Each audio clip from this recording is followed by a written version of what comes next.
բազմաթիվ արժեքներ, որոնք են, ասենք, չգիտեմ, նույն ուտիլիտարիզմը, թե ինչն է իմ համար ավելի օգտակար, որտեղ մենք կարանք ժամանակային այս պահի դրությամբ եղող մեր հաճույքը զոհաբերենք հետագայի ավելի կարևոր բաներ ունենալու համար, այս ամեն ինչը կա, այս ընկալումները կան, որ մենք ունենք մեր բարձր հոգեբանության մեջ, բայց օրինակ հիմա կատվին, եթե դուք չեք կարող ասենք, չգիտեմ, հավով ուտելիքը մի կեր, որպեսզի չաղանաս դուք, հա? Կատուն չի ընկալելու էդի, որտեղ ինքը չի կարող իրան կառավարի այդ ուտելու կամ չուտելու, որտեղ կատուն ապրում է հետևյալ սկզբունքով, կա կերակուր, ես սոված եմ, պիտի ուտեմ ես կերակուրը։ Մարդը, բայց կար այդ ամեն ինչը հաղթարի, որովհետև մարդը անկախ իր հավատքի հանդեպ իր վերաբերմունքից, մարդը ունի այդ բարձր հոգեբանությունը։ Ու դրա համար եւ աթեիստները եւ հավատացյալ մարդիկ հավասարապես խոսում են բարոյական արժեքների մասին, այդ արժեքային ընկալումների մասին, որովհետեւ այս հոգեբանական մոդելները մարդու մոտ ըստ էության կան նույնն են ու կախված չեն Աստծո մասին իր ընկալումներից ու քանպես իր հավատքից։ Ուրեմն այս մի երրորդ կարևոր բան էլ կա կենդանների հանդեպ վերաբերմունքից, սա արդեն բուն կրոնական երևույթ է եւ կապված է մարդկանց հեթանոսական ընկալումների հետ կենդանների մասին։ Գիտեք, որ օրինակ հին Եգիպտոսում կատուները պաշտամունքի առարկա են, ոչ միայն կատուները, այլև կոկորդիլոսները եւ այլն։ Տարբեր տարածաշրջաններում տարբեր կենդանիներ պաշտամունքի առարկա են եղել տարբեր ժամանակներում, հիմա ոնց որ հինդուիզմում կովերն են եւ այլն։ Այս առումով հիմա կարծես թե ժամանակակից այս մեդիա քարոզի, մեդիա PR-ի հետևանքով ոնց որ մեր մոտ պաշտամունքի առարկա են դառնում նաեւ այդ ընտանի շները եւ այլն եւ շատ մարդկային հատկանիշներ, հա, վերագրվում է այս կենդանիներին, այնինչ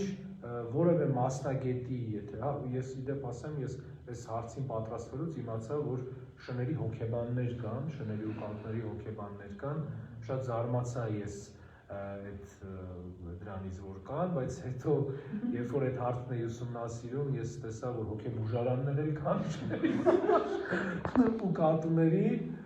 ու հասկացա, որ ես բավական հետ եմ մնացել այդ դիսկուսից, հա, բայց իհարկե մարդիկ ուղղակի փող աշխատելու համար շատ տարբեր բաներ կարող են մտածել, ոնց որ օրինակ շների հոգեբանություն, բայց որն է այստեղ ամենամեծ խնդիրը, որ իրականում շների հոգեբանները ոչ թե շներին են օգնում, այլ շների հոգեբանները օգնում են տերերին իրանց լավը զգալ։ Մի շատ ճանաչված ռուս արտիստ կա, շատ ճանաչված արտիստ է, բայց անունը չեմ տա իրա, որը ում կատուն 14 տարեկան է, իսկ կատուների համար 12 տարին էդի բավականին մեծ տարիք է, 14 տարեկան է ինքը ու մի ամբողջ կլինիկա աշխատում է այդ կատվի կյանքը պահելու համար, հա, արհեստական ապարատներին, թթվածիններին եւ այլն միացրած է ու ինքը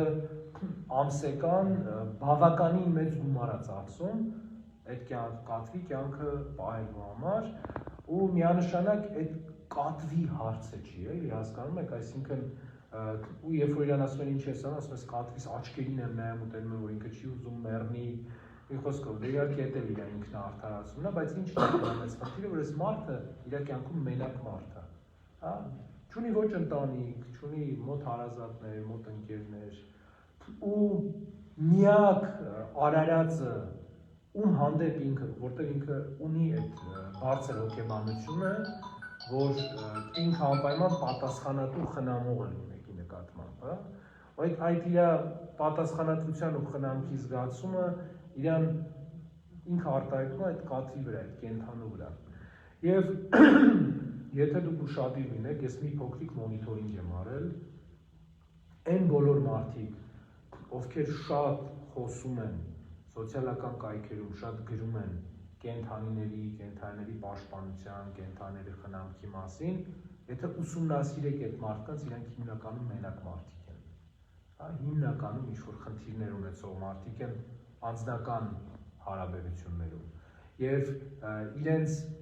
աստվածադիր իրենց մեջի, աստվածադիր այդ սերը, խնամքը, պատասխանատվությունը չգիտեն թե որտեղ իրացնեն իրանք։ Եվ շատ ժամանակ, երբ որ քո տրամաբանությանը հակասում է քո այդ զգացումները, դու սկսում ես դրան կրոնական երանգ տալ։ Եվ ըստ էության, այդ հեթանոսության մեջ այդ կենթանիների պաշտամունքը հենց գալիս է այս սխալ ընկալումից, որ այսինչ կենթանին, օրինակ, չգիտեմ, սալանում է ոչ թե նրա համար, որ այդ իր բնազն է, զուտ, այլ նրա համար, որովհետև ինչ-որ գեր երկնային բան կա ստեղ։ Բայց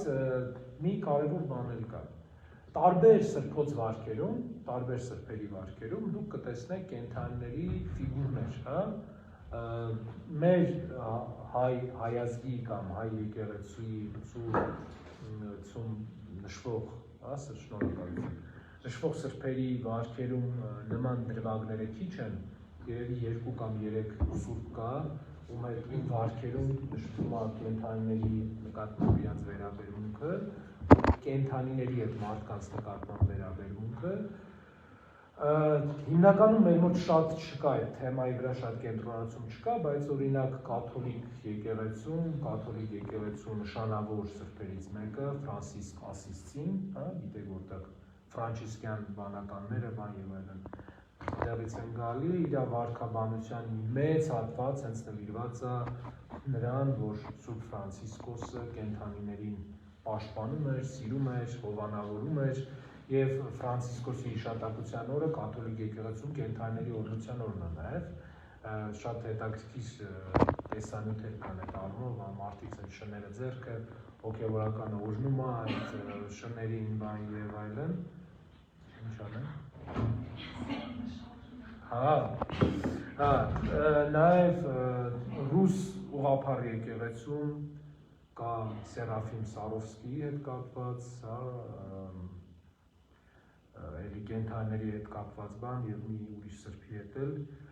կապված կար, ինչպես առյուծի ոտքից փուշ անում ինքը եւ այլն եւ այլն։ Եվ շատ մարդիկ, ովքեր իրենց քրիստոնյա են համարում եւ եկեղեցու ներսում են իրանք ու մենակ են ու շատ սիրում են կենթանիներին, իրանք այս պատմություններն են մեջբերում, ասելով, որ տեսեք, այս մարդիկ սրբեր են ու կենթանիներին սիրում էին, խնամում էին եւ այլն եւ այլն եւ այլն։ Բայց սիրելիներս, ինչպես որ բոլոր հարցերում, այս հարցում նույնպես պետք է տրամաբանությունը միացնել եւ պետք է հասկանալ, թե ինչի էին վարքաբանները, վարք գրողները անդրադառնում այս թեմային, ինչ խորը նշանակություն ուներ սա իր մեջ։ Ուրեմն, գիտեք, սա անմիջականորեն կապված է Ծննդոց գրքի առաջին 3 գլուխներին։ Տեսեք, ու մի արտահայտություն կա, չէ՞, կենթանիների հետ կապված, որ ասում են մեր փոքր եղբայրները։ Ուրեմն, կենթանիները մեր փոքր եղբայրները չեն, մեր մեծ եղբայրներն են, որովհետև մեզնից շուտ են ստեղծվել։ Եվ մենք մի անգամ խոսել ենք սրա մասին, որ Աստված Ադամին ասեց կենթանիներին անուններ տա, ընդհանրապես ընտանիքներում ոնց է, չէ՞, մեծն է փոքրին անուն տալիս, ոչ թե փոքրը մեծին։ Բայց սա ու եթե տեսնեք 5 տականում առհասարակ այս թեման շատ շոշափվում է փոքր մեծ եղբայրների եւ այդ փոքր եղբոր ընտրությունը, նախապատվությունը, շնորհը հենց օրենքի ու շնորհի այս կարևոր համատեղության կարևոր հարցն է։ Ու ինչի էին կենթանիները Եդեմում Ադամին հնազանդվում, որովհետև Ադամի մեջ իրանք տեսնում էին Աստծուն, որտեղ Ադամը ստեղծվեց Աստծո պատկերով ու նմանությամբ։ Կենթանին, ընդհանրապես գիտեք, զոոլոգիայից ասեմ, կենթանիները ոնց են տարբերում տեսակները կամ միմյանց։ Նախ կենթանիների մոտ օրինակ սիրուն կենթանի հասկացողություն չկա։ Գեղեցկության պատկերացում էլի մարդուն բնորոշ պատկերացում է, ոչ մի երկու շուն, մի երրորդ շանը տենալով չեն ասել սիրուն շունը կամ գեշ շունը։ Իրենց համար իրանք նույնն են։ Այսինքն ոնց են կենդանիները տարբերում միմյանց, նախ ասեմ, եւ որ դեմքեր տարբերելն է, դա զուտ մարդկային հատկանիշ է, կենդանիների դեմքերն էլ չեն տարբերում են հոտերը, իսկ կենդանիների տեսակները իրանք տարբերում են ընդհանուր գծերով։ Օրինակ, ասենք, չգիտեմ, մոտավոր հասակը, մոտավոր չափսերը եւ այլն ու հոտը, սրանից իրանք հասկանում են, թե ինչ կենդանի է։ Այդ ուղեղի process-ը տենց է լինում կենդանիներում։ Ու պատկերացրեք Եդեմում Աստված նախ ստեղծել էր կենդանիներին։ Կենդանիները տեսել էին այդ արարչությունը, ու հետո իրանք տեսնում են մարդուն, ով Աստված իր պատկերով ու նմանությամբ է ստեղծում, ու իրանք Ադամի մեջ տեսնում են Աստծուն ու սկսում են հնազանդվել Ադամին, որովհետև իրանք նմանացնում են իրան։ Եվ վարքաբանությունում այս պատմությունները, որ կենդանիները սրբերին ծառայում են, կենդանիները սրբերին ընդունում են, այս աստվածաբանական իմաստ ունի, այսինքն վարքաբանների խնդիրը ոչ թե ասելն է, որ իրանք այնքան լավ մարդիկ էին, որ առյուծները կամ շները կամ կատուները իրենց համար գժվում են, այլ նրա, որ այս մարդիկ կարողացան իրենց մեջ Աստծո նմանությունը վերականգնել սրբերը։ Եվ դա վարքաբանական ժանրի կանոններն են։ Դրա համար են օգտագործում, հա։ Չէ, այսինքն ուզում եմ ասեմ, պատկերային վարքաբանական այս ձևը օգտագործվում է կոնկրետ դրա համար։ Ցույց տալու համար, որ այս մարդը իր կյանքով կարողացավ վերականգնել Աստծո նմանությունը։ Միևնույն ժամանակ, նայեք, ինչա պետք է սի հասկանալ, որպեսզի ձեր մոտ հետո հակասություն չառաջանա, էլի։ Լավ, եթե սրբությունը տեսնելով այս կենդանիները գալիս ու ծառայում էին, հա, եթե մի կողմ դնենք այդ ժանրի կանոնները, լավ, վաղ դարերում ո՞նց էին այդ առյուծները գալի քրիստոնյաների ուտում կոլիզեում։ Չէ, որտեղ առյուծների դիմաց էին, չէ՞ գցում։ Այսինքն ինչ էին ուտում, որովհետև ըստ էության առյուծի համար տարբերություն չկա, դու քրիստոնյա ես, թե չէ։ Ու մի հատ լավ անեկդոտ կա, չէ, սրա հետ կապված, երբ որ մի մարդ անտառով գնում է ու դե մենակ է լինում, մոտը զենք չի լինում, բան եւ այլն, ու արջի ձայնն է լսում, գիտեք, որ ձմեռը քնից արթնացած արջերը իրանք շատ ագրեսիվ են լինում, ու ասում է Տեր Աստված, ասում է խնդրում եմ էլի մենակ ես արջը քրիստոնյա լինի, ու գալիս այս արջի հետ հանդիպումը լինում է, արջը ասում է ճաշակ ես ցուկ, խաղությանս կերակուր ես, որ Հիմա ուզում եմ ասեմ նույն ձևի, եթե մենք այս ժանրի կանոնները հստակ չտարբերենք, հստակ չհասկանանք, թե ինչի համար է սա արվում, մենք այդ հակասությունների մեջ կընկնենք։ Ու կարելի է այդ թյուրիմացության մեջ ընկնել, որ խնդիրը, եթե մարդը ինչքան լավն է մարդը, այնքան կենդանիներն ավելի լավ են վերաբերվում։ Եկեք չմոռանանք, որ շատ մարդկության տիրաններ, շատ հավատարիմ կենդանիներ ունեին իրենց։ Ուրեմն պետք չի կենդանիներին սակրալիզացնել, ինչ որ մարդաճանաչողության չրթիկներ դնել իրենց մեջ, կենդանիները մեծավ մասամբ բնազդով առաջնորդվող արածներ ու էակներ են, եւ առակած գիրքը, ժողովող գիրքը ասում է, որ Աստված տվեց կենդանության հոգի, կենդանության շունչ, բայց բանական հոգի չտվեց իրաց։ Բանական հոգին այդ բարձրագույն, բարձր հոգեբանությունն է, հա, եւ որպեսզի կիսատ չմնա այս ասածս, հա, բարձր հոգեբանության հետ կապված, ասեմ, հոգեվորությունը ավելի բարձր է, քան բարձր հոգեբանությունը, որովհետեւ հոգեվորությունը նախ մարդու ընտրությունն է եւ հոգեվորությունը այդ կատարելության կարևոր ճանապարհն է, մենք մի անգամ անպայման առանձին դաս կհատկացվենք դրա համար, հիմա չխառնենք էլի ամեն ինչ իրար։ Ուրեմն, իմ կարծիքով ընտանի կենդանիների հանդեպ այս վերաբերմունքի մասին ընդհանուր գծերով պատկերացում ունեցանք իր տարբեր ասպեկտներով, հիմքերով նաև, թե որտեղից են այդ ամեն ինչը գալիս հոգեբանական, մշակութային առանձնահատկություններով։ Հիմա գանք շատ ավելի պրակտիկ հարցի, որը կենդանիների միս ուտելն է, հա։ Ուրեմն Ծննդոց գրքում Աստված Ադամին ասում է ինչ շարժվում է քո համար կերակուր է, հստակ ասում է ինքը, այսինքն ինքը ոչ մի տարբերություն չի դնում, հա, կերակուրների մեջ, որդից սկսած մինչև փիղը քո համար կերակուր կարող լինի։ Բայց հետագայում 5 տականում մենք մաքուր եւ անմաքուր կենդանիների բաժանումներն ենք տեսնում եւ ոչ միշտ է պարզ, թե ինչ սկզբունքով են այս կենդանիները մաքուր կամ անմաքուր համարվում։ Բայց քրիստոնեական եկեղեցին ընդհանրապես մերժում է այս ընկալումը, հա, մաքուրի կամ անմաքուրի, որովհետև եւ սա գործ կարակելոցում մեր Տերը ասում է այն ասած սուրբ համարից դու պիղծ մի համարի։ Սա կերակուրի համար մենակ չի ասում, չնայած վիզուալ պատկերով կերակուրն է նկարագրվում այստեղ, հա։ Բայց այստեղ խնդիրը որն է, ինչի կարիք եղավ մաքուրի անմաքուրի բաժանման ու ինչի է Սուրբ գրքում այս թեման շատ կարևոր։ Որովհետև մարդու մեղանչումով վարակվեց նաև արարչությունը։ Այսինքն մարդը մեղք գործեց ու այդ մեղքը տարածվեց նաև արարչության վրա, ինչի, որովհետև այդ արարչությունը մարդու համար էր։ Մարդու համար էր այս աշխարհը ստեղծված։ Նայեք նույն ձևի, երբ որ ընտանիքի հայրը մի մեղքի մեջ արել, չէ՞, ասենք օրինակ արբեցողը, ընտանիքը չի կարա դրանից մաս չունենա, հա։ Կարա երեխան արբեցողը լինի ու իր հոր ընտանիքը կապ չունենա դրա, այսինքն կապ չունենա այնքանով չազդի ընտանիքի վրա, բայց երբ որ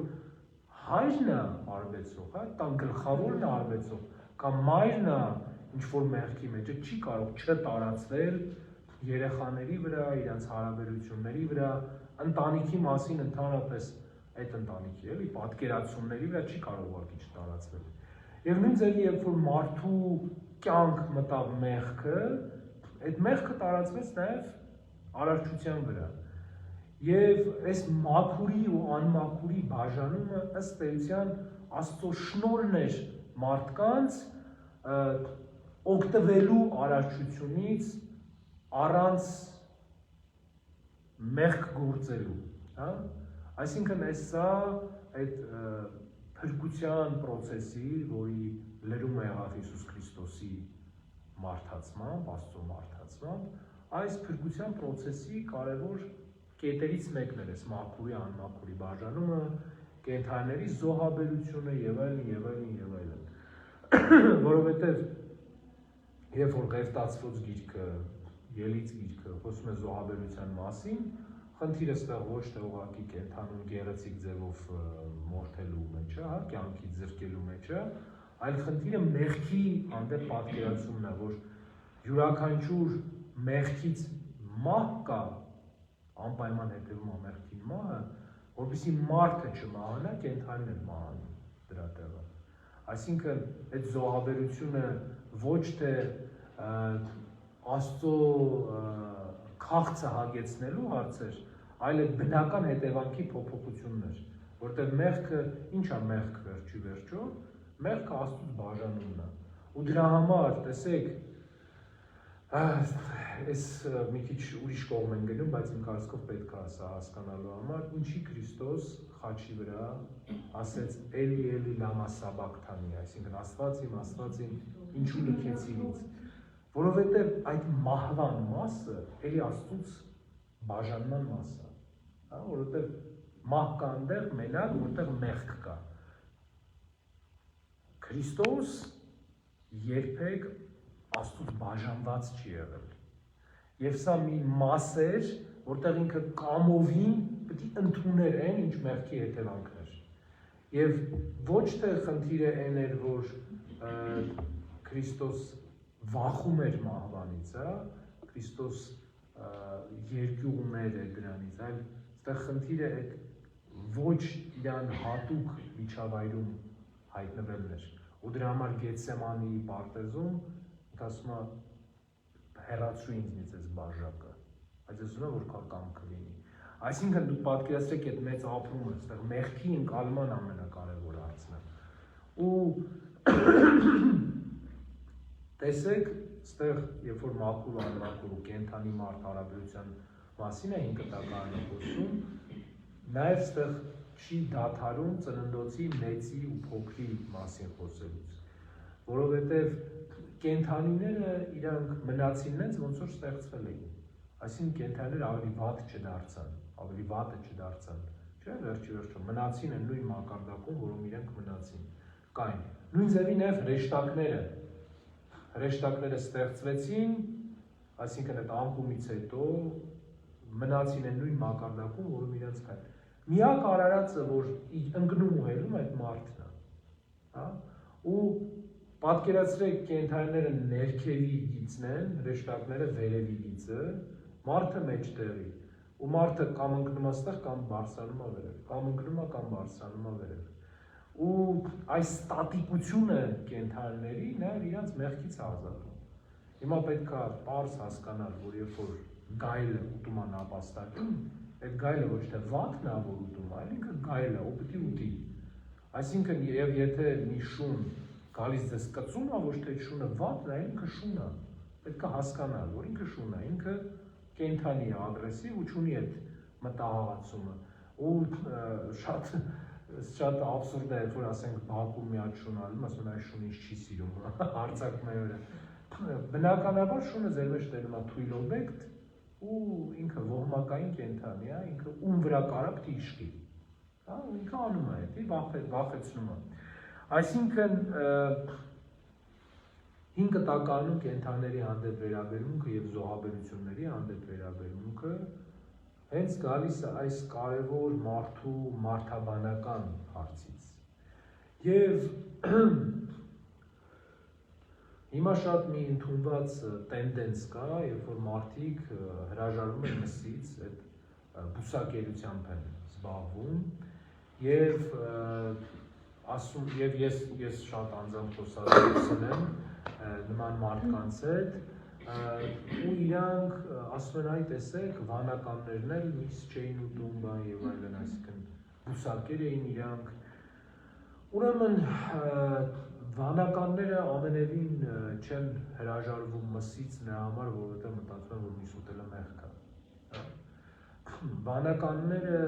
միս չեն ուտում նրա համար, որովհետև հոգևոր մարմինը ավելի կարևոր են համարում, քան ապականացու մարմինը։ Եվ վերջի վերջո միսը շատ էներգիա է տալիս մարդուն սպիտակուցների ճեղքումով եւ մանավանդ տղամարդկանց մոտ նաեւ կարիքներ ու ցանկություններ է առաջացնում, հա, եւ որպեսզի այս կարիքներն ու ցանկությունները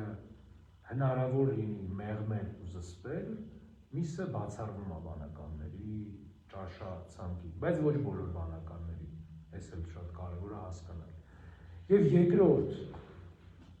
ամենակարևոր բանը, որ օրինակ սրբոց ոսկյանք ունենք մենք, մեր եկեղեցու տոնելի սրբերից են եւ հենց 4-րդ դարի առաջին մեր սրբերից են, որտեղ օրինակ Գրիգոր Լուսավորչի վարքի մեջ Ագաթան Գեղոսի պատմեն նրանց մասին, իրենց ասում են նաեւ խոտաճարակներ, այսինքն բուսակերներ։ Ու ինչի են այս մարդիկ, ինչի են այդ մարդկանց տենց կոչում, որովհետև դժվար է միս ուտել, երբ որ դու ապրում ես, ասենք, ծովի մակերևույթից 3600 մետր բարձր սարի վրա, որտեղ միակ բանը, որ կարաս ուտես, հատապտուղներն են ու խոտը, հա։ Այսինքն այս մարդիկ առհասարակ կատարում էին ավետարանական մի կարևոր խոսք, հոգ մի արեք, թե ինչ եք ուտելու, ինչ եք անելու, նմանվեք ագրավներին, այս ջրի շուշային, որ ցանում են, որ չնձում են, Աստված իրանց կերակրում է այդ ամեն ինչով։ Ու վաղ դարերում վանականները ոնց էին ապրում, եղբայրներից մեկը գնում էր անտառ, ինչ հատապտուղ տենում բերում էր, ուտում էին բոլորով։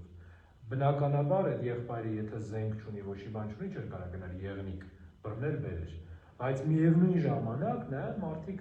եթե միս էին տալիս իրանց, այդ միսն էլ էին ուտում։ Հա, այսինքն միս չէին ուտում ոչ թե նրա համար, որովհետև այդ պիղծ էր, դա մեղք էր, այլ չէին ուտում նրա համար, որովհետև տեխնիկապես դա ավելի դժվար հայթայթվող սնունդ էր եւ վանականները միս ունենալու դեպքում տալիս էին դա հիմնականում աղքատներին։ Ու մենք հիմա վանքերի նկատմամբ ու վանական կենցաղի նկատմամբ շատ աղավաղված պատկերացում ունենք եւ այդ աղավաղված պատկերացումները գալիս են տարբեր ժանրային գրականություններից, նույն վարք սրբոցներից, հայ մավուրքից եւ այլն, որտեղ պետք չի մոռանալ, որ դրանք ժանր են, հստակ գրական ժանր են, որոնցով առաջնորդվում է հեղինակը։ Եվ մի ուրիշ ամենակարևոր փաստը, որ խոսում են միս ուտելը ընդհանրապես մեղք չհամարելը, որ ինքը Քրիստոս ուտում էր միս։ Ինքը Քրիստոս ուտում էր միս։ Այսինքն, ու ինքը դրա համար է ասում, եկավ Հովհաննես Մկրտիչը, ոչ ուտում էր, ոչ խոմ, ասում եք չես ուտում, չես խոմ, ես եկել եմ ուտում եմ ու խոմ, ես ասում եք մեղավորների հետ ուտում ես ու խոմ։ Ինչի, որովհետև ստեղ մեջ շատ կարևոր աստվածաբանական հարց կա, շատ կարևոր։ Ուրեմն քրիստոնեությունը երբեք արարչությունը չի սակրալիզացնում ու հասցնում արարչի մակարդակի։ Որովհետև երբ որ արարչությունն ու արարչին դու նույն մակարդակի վրա ես դնում, նույն սրբությունն ես տալի իրենց, դու դառնում ես կռապաշտ։ Որտեղ ինչ էր անում վերջի վերջո հեթանոսությունը, տեսեք, հեթանոսությունը օրինակ Աթենքը, Աթենասի այդ չաստվածուհու հովանավոր սուրբ հովն էր իրա, հա? Ու Քրիստոս ինչի է սահմանացի կնոջ ասում, որ կգա ժամանակ, որ ոչ ստեղ, ոչ Երուսաղեմում պաշտամունքի վայրը կլինի, այլ հոգով ու ճշմարությամբ կպաշտենացնեն։ Ուրեմն այս տեղի հետ, այս արարչության նյութական հենքի հետ կապելը Աստծուն, դա հեթանոսական ընկալում է ընդհանուր առմամբ։ Եվ նույն ձևի, երբ որ այս կենդանիների հանդեպ վերաբերմունքը բարձրացվում է Աստծուն սիրելու մակարդակին, էլի շատ նմանություն է ունենում հեթանոսությանը։ Ուրեմն սիրելիներս, ամփոփելով այսօրվա մեր խոսակցությունը, պետք է ասել, որ քրիստոնյաներին վերաբերմունքը կենդանիների նկատմամբ տրամաբանական ու լոգիկ վերաբերմունքն է, այսինքն մենք չենք սրբացնում կենդանիներին, բայց նաև որևէ կենդանի արածի նկատմամբ դաժանություն էլ չենք անում, այսինքն պետք է հասկանալ, որ եթե մենք չենք սրբացնում, այդ չի նշանակում, որ ասենք շներին պետք է կապենք ավտոյի հետևից քաշտանք կամ քերթենք կամ եսի ինչ անենք, այսինքն մենք հասկանում ենք, որ մենք մարդ ենք, ունենք բարձր հոգեբանություն, տա Աստված, որ բոլորս ունենք նաև հոգևորություն, հա, եւ խնամում ու սիրով ենք վերաբերվում Աստծո արարչությանը, ինչպես շներին, նենց էլ քարերին, թփերին, խոտերին, բայց երբեք ու երբեք չենք մոռանում, որ շունը, քարը, թուփը Աստված չի։ Իսկ Աստծուն կարելի է տենալ միայն մարդու մեջ, որտեղ Աստված միայն մարդու ստեղծեց իր պատկերով ու նմանությամբ։ Արտաշ ջան, անջատես մենք ես այսօր հենց որ եթե պատասխանը